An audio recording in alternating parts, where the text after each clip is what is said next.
Hi guys, so today I'm going to show you how to make an origami bat. I was sent a link as to how to make this one and I have tried so many times to do this, but it is just very difficult. I will link it down in the description if you are up for the challenge. However, I've decided to create my own origami bat just because that one was way too difficult. So as with most origami, you need to start with some square paper. I got this from TK Maxx for £5 in the sale. I think originally it was only about £10 anyway, but it's got 180 sheets in it. Now I use this for crafting.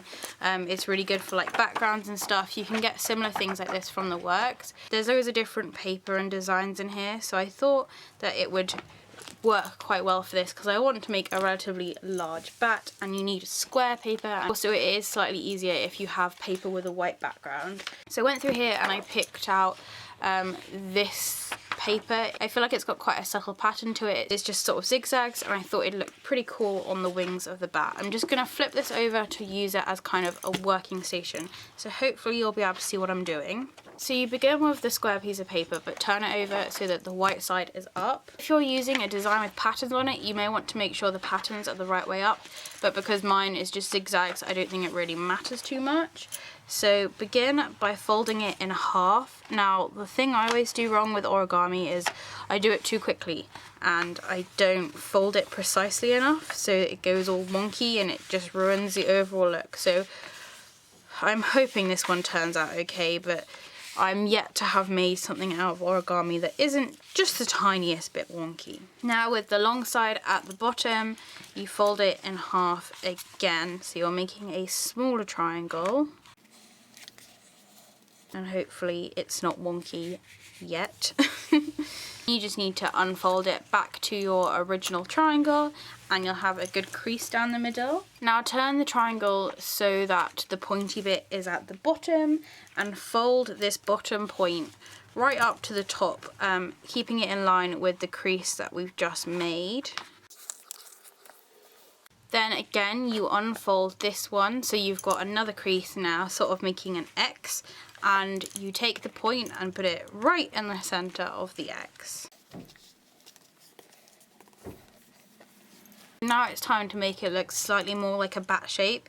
So unfold this one, and with this line here you need to line up with this line, so you should end up with a crease sort of there in the center.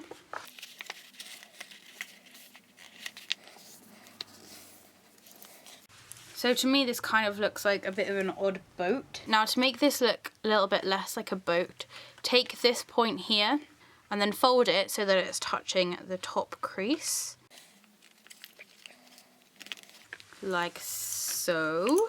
Now you want to hold the whole thing down and fold it so that it is completely in half, and you may start to recognize a familiar shape forming.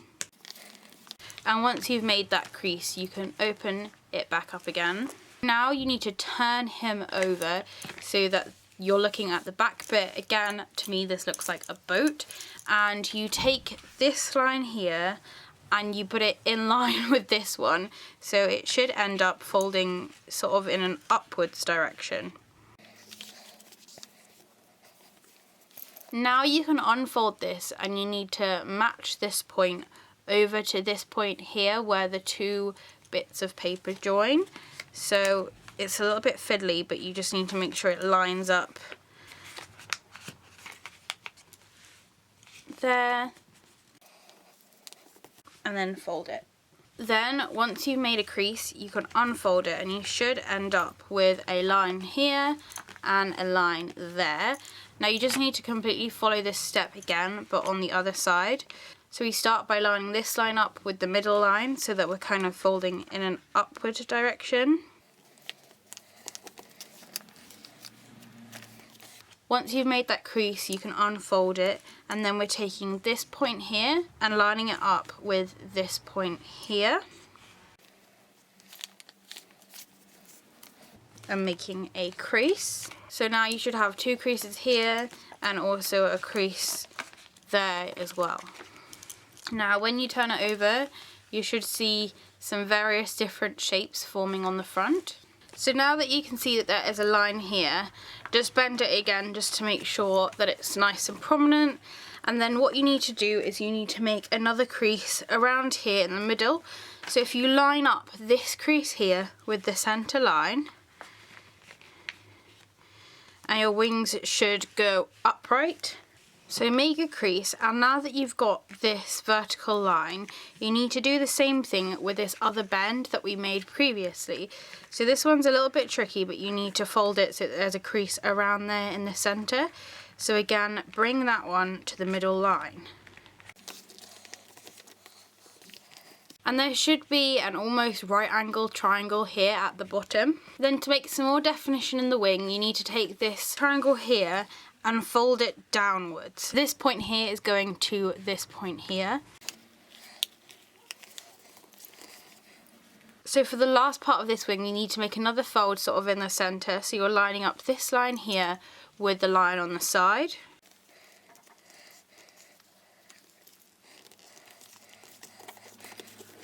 And once you've made those creases, you should be able to open up and see a bit of a bat wing forming there.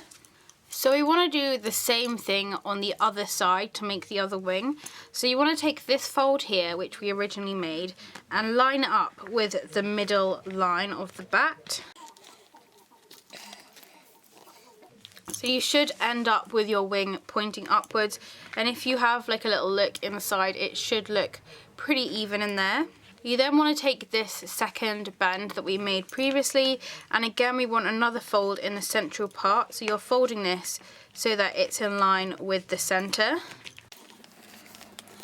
And by squishing down the creases quite hard, it gives it a lot more definition, which I think makes it look a lot better. So you now want to take this part of the wing and fold it so that it's pointing downwards. Sometimes on these parts I kind of refer back to this wing just to make sure that they look like they're the same, because that's what the ultimate aim is. And then as you can see, the last part to make these symmetrical is you need to fold this bit of the wing across to that top line.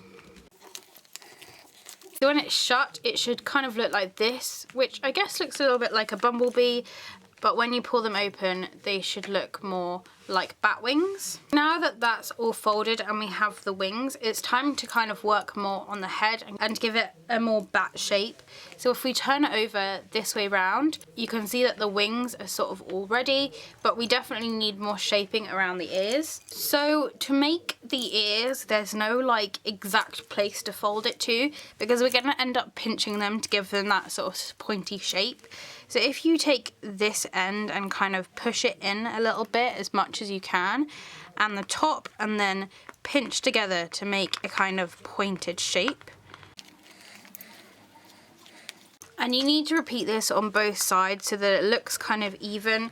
So for mine, I'm just pushing the edge bits in and then pinching the top down to give it that ear shape. So you can now see there are 2 points where the ears are. So that's the basics of your bat done. Now what you can do is fold the wings back a bit to give it sort of a different shape, but the more you kind of crease it, the more bat wingy it's going to look. And then finally, I'm going to go ahead and draw some eyes on my bat.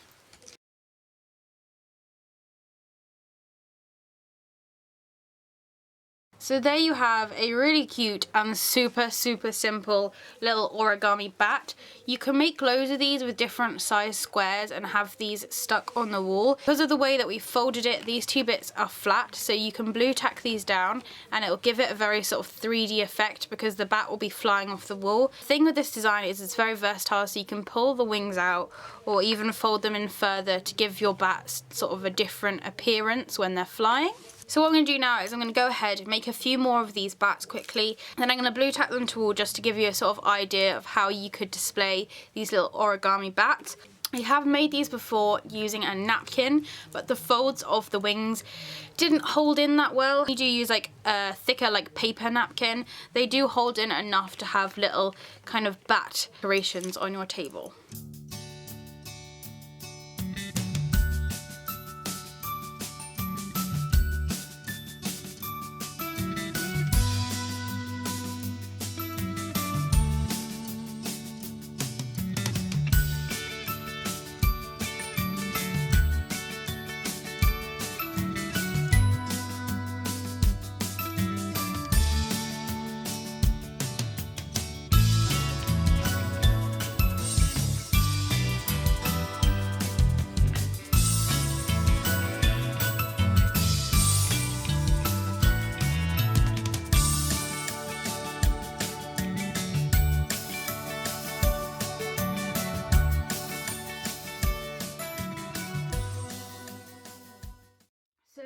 here are my bats on the wall. As you can see, this one is quite far off of the wall, whereas this one's more flat. So you can stretch them out or squish them in to get different kind of flying positions, which is one of the reasons I really like this design, because it's so simple to do, but it can give you like a really effective look, and you can get various different flying bat shapes from it. To look really effective as well with black paper, especially if it's against sort of like a lighter wall. I hope you guys like this video. I do also know how to do an origami bat that's hanging upside down. If you're interested in seeing another very similar style video to this, but showing you how to make bats which are sleeping upside down, then do let me know, because they look awesome when hanging underneath a picture frame. And again, you can make them any sort of size and make a whole little family of sleeping bats. Thank you for watching. If you've got any questions or comments, please do leave them below. If it's sunny where you are, I hope you're enjoying the shade, and I'll see you next time. Bye!